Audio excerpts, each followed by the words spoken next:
The story of Lloyds Banking Group's near collapse is a perfect storm of bad decisions, global financial chaos, and a single, catastrophic mistake. In 2008, Lloyds TSB, a bank seen as one of the UK's safest, suddenly found itself on the brink. What happened? The answer lies in one fateful acquisition. The year 2008 was a terrifying time for global finance. The U.S. subprime mortgage crisis had spiraled out of control, causing a ripple effect that slammed into the UK. British banks, including Lloyds, had a lot of exposure to the same risky mortgage-backed securities that were tanking Wall Street. But Lloyds had an additional, homegrown problem, HBOS. HBOS, formed by the merger of Halifax and Bank of Scotland, had become a behemoth in the UK. However, its business model was dangerously unstable. It relied heavily on short-term, wholesale funding from other banks rather than customer deposits.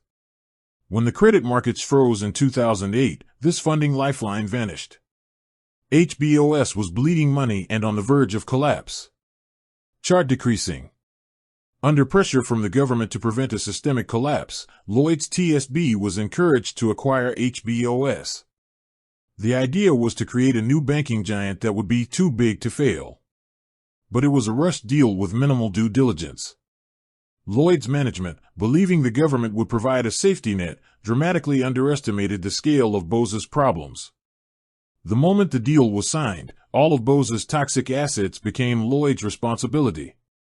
The acquisition instantly destroyed Lloyds TSB's balance sheet, exposing it to billions in bad loans, especially in commercial real estate and subprime mortgages. The safe, stable bank had swallowed a failing, risky one. The combined entity, now called Lloyds Banking Group, needed a massive bailout from the UK government. The state took a 43% stake, costing taxpayers over £20 billion. Shareholders were decimated. For years, the bank was forced to sell off assets and lay off thousands of employees to recover. The Lloyds crash wasn't just a result of the global financial crisis, it was caused by a panicked, ill-fated merger that turned a bad situation into a catastrophe. The lesson? In a crisis, the rush to save can sometimes be the very thing that sinks you.